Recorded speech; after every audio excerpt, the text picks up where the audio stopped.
Solana is defying all odds. The altcoin market is performing very poorly, especially against Bitcoin, but Solana is doing well. Here, this is what most people are looking at, the Solana chart in US dollars.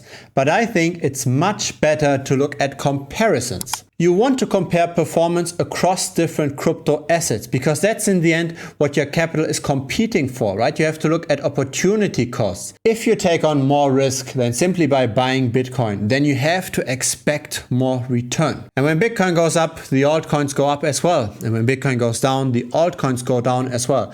The question really is, what's the relative performance? How much more are the altcoins going up when Bitcoin goes up? How much more are they dropping when Bitcoin drops?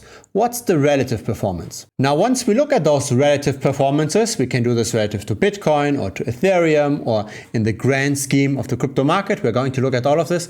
Once we look at those relative performances, the charts became much more clear. This here is Solana relative to Bitcoin, and see how those bottoms align quite nicely. The tops also align relatively nicely, and we just broke out of this negative trend. When we look at this on the US dollar chart, those tops don't align that well, right? We don't really know how we should draw this. Also, the lines wouldn't be parallel in any way. This is not as clean as a chart compared to this. Here we've got way more confirmations in the trend. Here's Solana relative to Ethereum, and also here, nice alignments of those tops with a recent breakout. Now you might have heard of the Bitcoin dominance. Bitcoin dominance means how much of the entire crypto space is currently locked up in Bitcoin. So what's the Bitcoin market cap relative to the entire cryptocurrencies market cap? That's Bitcoin dominance, and a lot of people look at this. That's this chart over here, and I expect this to further continue with the approval of the ETF. But there is something, that's this chart over here, and I expect this recent positive trend to continue because of the approval of the ETF.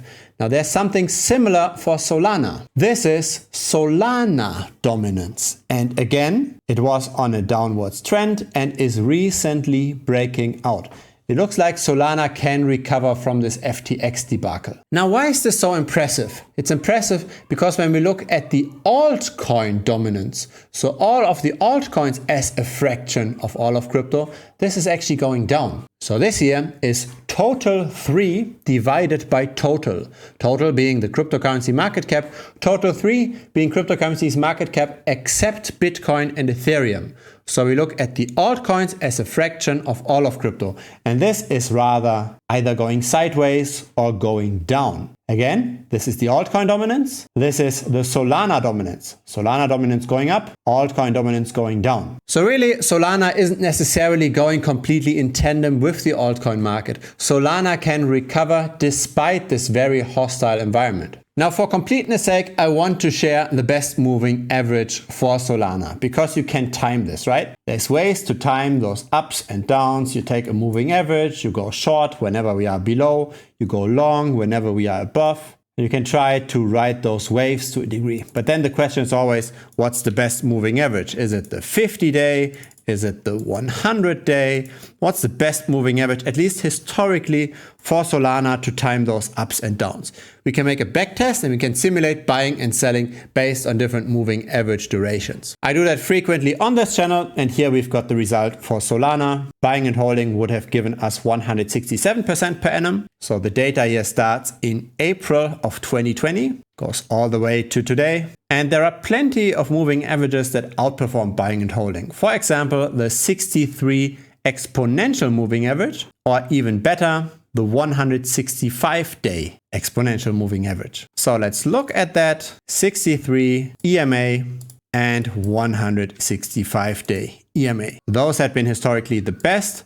By the way, let's look at that performance here, right? This is the 164, 165, same thing. That's the historical performance. And in white, we see the Solana price. In red, we see the backtested performance.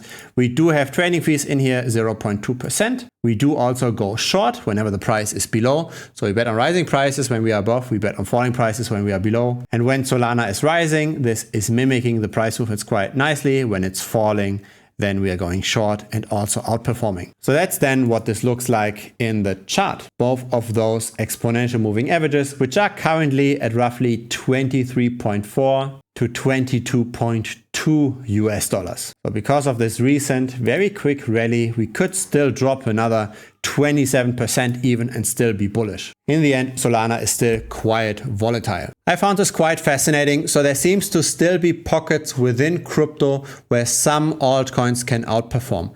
Not every altcoin is simply just bleeding. Not every altcoin has people that are constantly selling the token, putting further downward pressure on it. It looks like Solana is doing comparatively well, especially considering the current macro environment and considering the FTX collapse that pushed down the ecosystem quite a bit as well. I personally don't hold any SOL. I stay away from altcoins in aggregate. I simply just buy Bitcoin, sometimes even on leverage.